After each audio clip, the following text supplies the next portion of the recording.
The majority of residents begging for more police are black. The majority of businesses fleeing are located in black neighborhoods. Do you get it? Black people are crying out for help. I'm embarrassed. I am.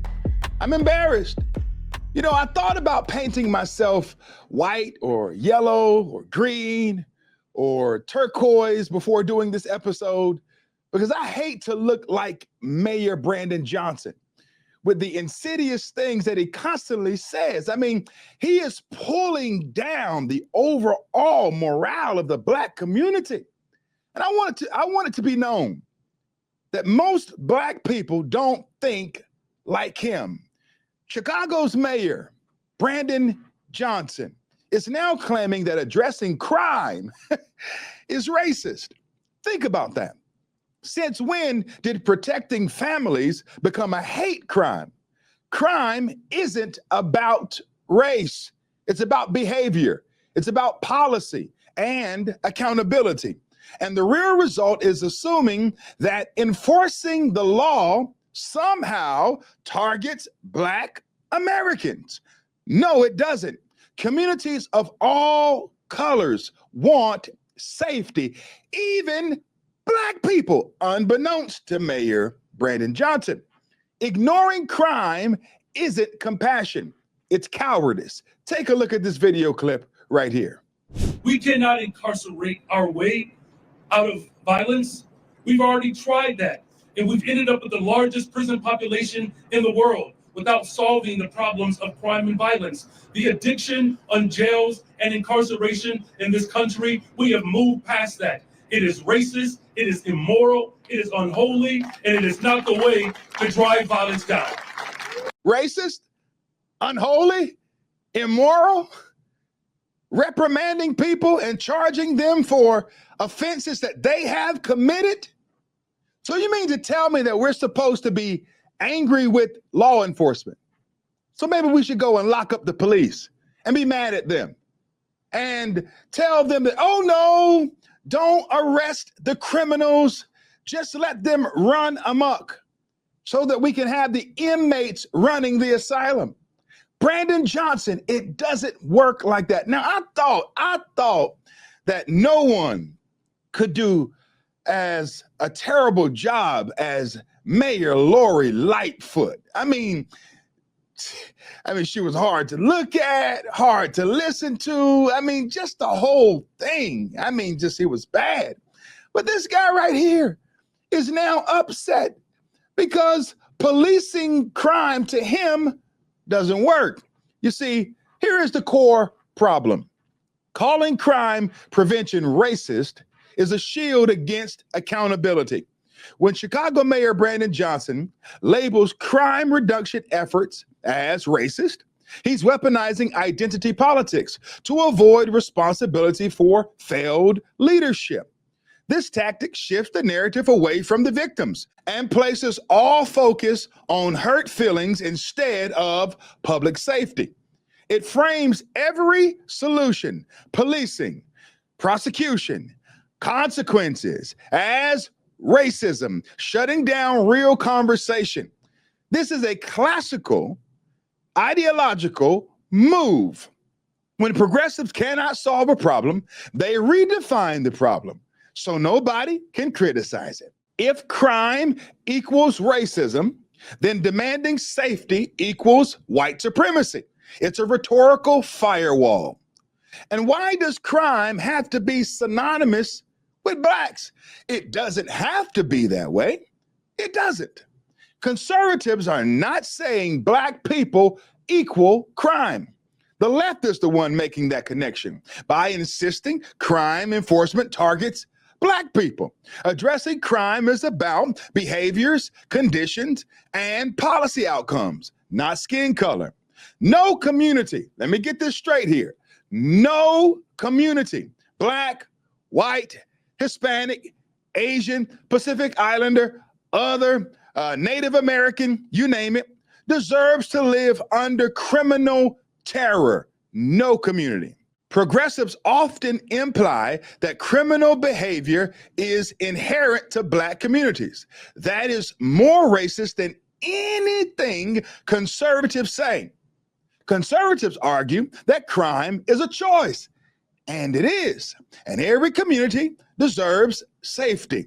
The left argues crime is inevitable because of racial identity and insulting reductionist worldview. It's pathetic. Are there disproportionate trends? The answer is yes, but context matters. Black Americans are disproportionately victims and perpetrators of violent crime in urban cities. That is true. This is not genetics or race. It's policy, family breakdown, failed school systems, gang expansion, and economic stagnation. High crime areas overwhelmingly need more policing, not less. When leaders refuse to admit these trends exist, they cannot fix them. They can't.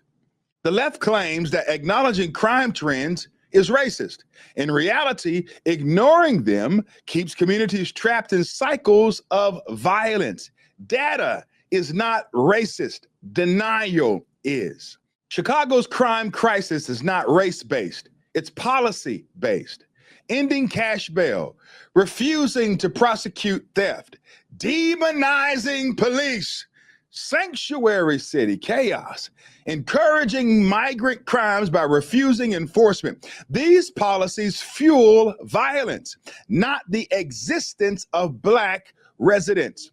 Chicago's crime crisis worsened, not because people suddenly became more violent, but because consequences disappeared. Criminals adapt to incentives. When there's no punishment, crime becomes a rational choice. I mean, it's a no-brainer. Johnson's frame ignores Black victims. The majority of homicide victims in Chicago are Black. The majority of residents begging for more police are Black. The majority of businesses fleeing are located in Black neighborhoods. Do you get it? Black people are crying out for help. They want Black people to stop committing crimes in Chicago. And they want Black people like Mayor Brandon Johnson to do his Black job. I mean, please. Yet Johnson spends more time lecturing about racism than listening to his own constituents. Progressive leaders use racial rhetoric to impress white liberals on social media, not to protect the Black families who elected them. This is policy elitism disguised as empathy. The real racism, lowering standards for safety in Black communities, saying that cracking down on crime targets Black people implies that Black communities can't behave lawfully. It implies that Black children can't be expected to follow rules. It also implies that Black neighborhoods don't deserve safety. That is soft bigotry, the new Jim Crow of low expectations. Real equality means equal expectations, not perpetual excuses. Treating Black Americans as incapable of meeting societal norms is not anti-racist. It's profoundly racist. America is watching urban leaders excuse chaos. This story ties into a national pattern. New York City, Adams blames systemic racism for robberies. San Francisco excuses retail looting as an equity issue. Go figure.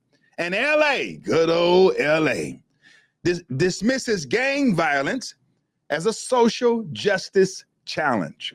The far left is normalizing collapse and calling it compassion.